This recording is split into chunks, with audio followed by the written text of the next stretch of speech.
The Knicks closed out the Cleveland Cavaliers in 5 games. Let's get right into the action. Game 5 in Cleveland. Donovan Mitchell starting the game off with a wide open look from three-point range that he is unable to convert. And Julius Randle started the game in attack mode, getting 2 feet into the paint. This was a concerted effort all game long, at least in the first half, before Randle would go down with a ankle injury, gets the defense moving. Josh Hart penetrates, and then Jalen Brunson, who all series long was able to shoot over the shot contests of Darius Garland, gets the Knicks off to a 2-0 lead, and the Cavaliers really never got their offense going. And Evan Mobley in that short roll, affected again by Mitchell Robinson, who blocks the shot. It was a struggle for Mobley all series long. And then Julius Randle again 2 feet into the paint, drawing help, tries to convert, is unable to, but the process was solid for Randle. And I tweeted during the game that I hoped he would continue his attack mode, and then a great job by RJ Barrett getting up, getting his hands on the ball, and then somehow the Knicks are unable to convert this transition attempt.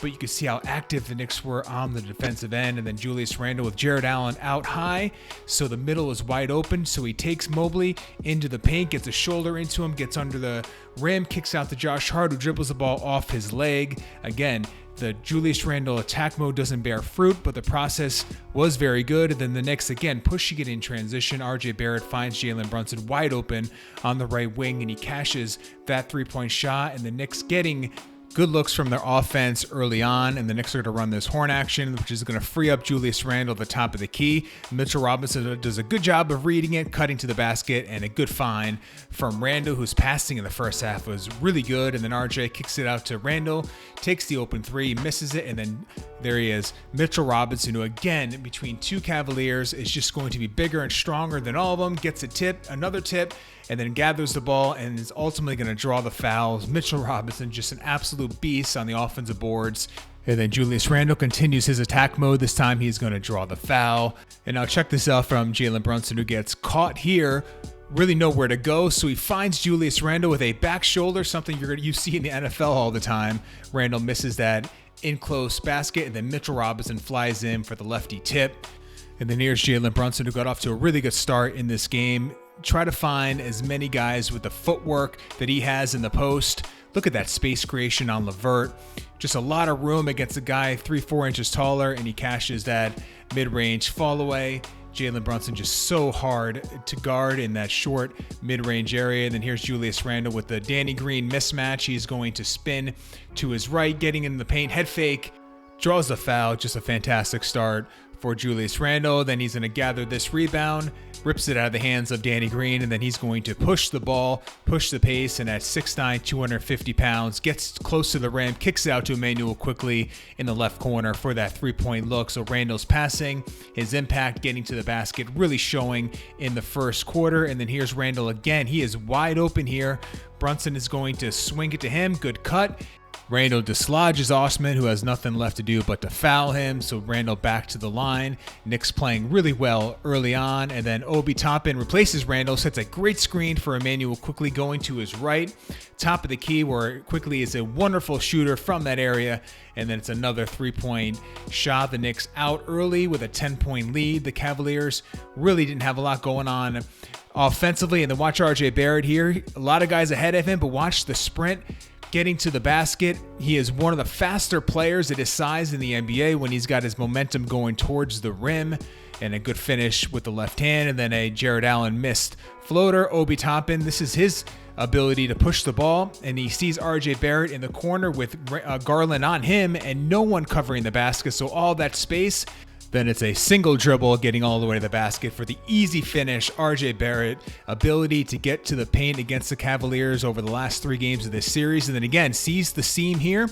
So he's going to take that with his right hand, in and out dribble against Jared Allen.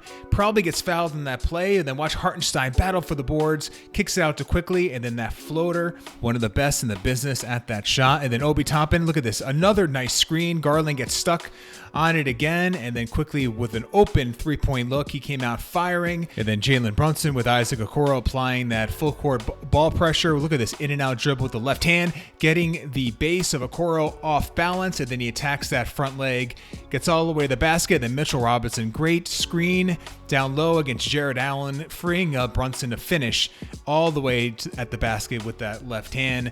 Good work by Mitchell Robinson and Brunson to finish that play. And then Brunson again clearing out space, and then watch Mitchell Robinson as Allen is going to overload on the Brunson side. He is going to just simply walk down to the basket. Little nudge to Jetty Osman to free himself up, and he gets that tip in. Just the physicality by Robinson was too much for the Cavaliers to handle. And then speaking of physicality, Julius Randle drawing all that attention from the Cavalier defense, and then it's an easy kick out to RJ Barrett for a wide open 3-point shot. Knicks up 14, 4 minutes and change left to go. Barrett came out playing really well in that first half, and then Brunson fighting over a couple of screens, forcing the tough miss by LeVert, tip out by RJ, and then Brunson kicks it out to Quickly, who lobs it over to Julius, who gets fouled and gets back to the free throw line. Knicks just playing so well, and then Julius again getting downhill. Mitchell Robinson again screening to allow his teammate to get all the way to the basket, and then Julius with the double clutch finish with that left hand, so tough. And then Julius again, Donovan Mitchell allows him to get downhill. A finish by Julius Randle, who ultimately would leave this game with a sprained ankle, but not before inflicting more pain on the Cavaliers and Evan Mobley specifically, going into his chest and finishing. And then we move on to the third quarter with no Julius Randle with that ankle injury, so Obi Toppin replaces him. Then the first shot of that second half is an open 3-point look that he's able to make, and then this is the good and the bad. Obi Toppin misreads that play, doesn't get the steal, and it's an easy finish for the Cavaliers. And here's Donovan Mitchell with a wide open mid-range shot that doesn't go down. And then Obi Toppin with the leak out, and Josh Hart head up right away. And then it's the windmill finish, and the Knicks up 13. Obi Toppin with a really strong offensive third quarter, and then a little pick and roll action with Obi and Mitchell Robinson, then a little mid-range shot for Obi Toppin. Knicks up 12 with about 8 minutes to go in that third quarter. They are playing really well. Then look at this action here where the Cavaliers get 2 on the ball for Brunson. RJ flares out to the left corner for that open 3-point look. Now the Cavaliers are going to ultimately change this up, where they're just going to switch this action, and I think this really slowed down the Knicks offense because Brunson really wanted to attack Mitchell, and he struggled in that second half. And I think going a little bit too much to that one-on-one. And then with the Cavaliers cutting that lead to 9, the Knicks got the ball into RJ Barrett's hands, who kicks it out to Obi Toppin with a big 3. This one in the moment felt big with about 5 minutes to go in that third quarter. Then a transition 3-point look for Donovan Mitchell, and there's a loose ball, and this is where Josh Hart just makes plays. Now he gets this loose ball, but he doesn't dive on the ground, so he's a live ball handler, kicks out to Brunson, who bounce passes to Obi Toppin for that finish. And then here the Cavaliers are going to run this screen and roll with Mobley diving to the rim. Obi Toppin, who has a low man coverage, doesn't get over in time. Mobley finishes to cut into that Knicks lead, and then they will get it down to 10 late in the third quarter. Jalen Brunson is going to somehow get this ball over the top of Evan Mobley for the finish, and then with the 10-point lead, RJ Barrett running the pick and roll with Hartenstein, and look at that screen on Garland, just buries him with it, and then a little pocket pass by Barrett, and Hartenstein is going to draw the foul. And then with about 10 minutes to go in the game, Knicks up 11. Look at all the Cavaliers have to do to move the ball, and the Knicks rotation just on point. Everything is tough.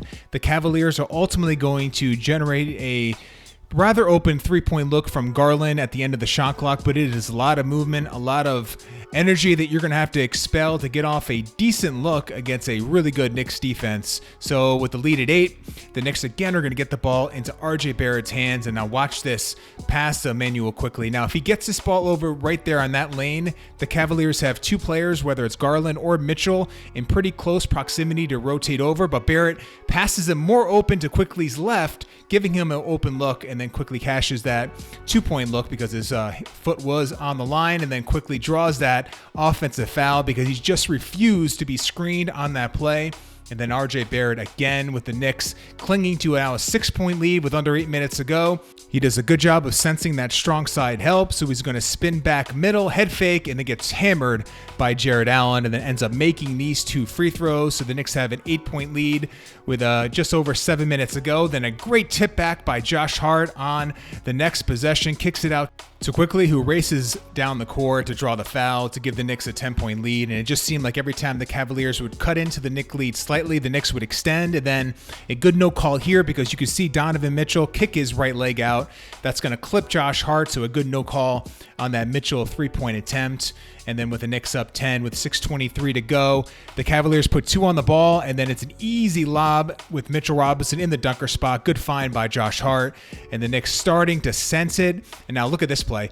Darius Garland wide open. You have to take that shot. With 6 minutes to go, down 12. That is a wide open look. He doesn't take it. Gets into the teeth of the Knicks defense, and then it's just really hard to get off another good look. Mitchell Robinson comes over, forces a terrible floater attempt by Karis LeVert, and the Knicks up 10 with 4 minutes to go. Pick and roll, quickly getting downhill, floater, and then Mitchell Robinson flying in for the lefty putback. Just an absolute monster game for Mitchell Robinson, one of the better Knicks performances on the night. And then Jalen Brunson with the steal, gets the ball up court with the Knicks up 12, 3 minutes and 30 seconds to go. As the Knicks can really sense this, they run a pick and roll. RJ with a slip screen, and they kick it back out to Josh Hart, and then Barrett sees the lane, gets all the way to the basket, misses it, but there's that man again. Mitchell Robinson cleans it up, and then the Knicks will basically put the Cavs away with not points scored, but offensive rebounds versus Josh Hart flying in from the 3-point line. And then with RJ Barrett with this little tough midi fading back, it's Mitchell Robinson securing that offensive rebound around multiple Cavaliers. Just an impressive Knicks victory as they move on to play the Miami Heat in the Eastern Conference semifinals.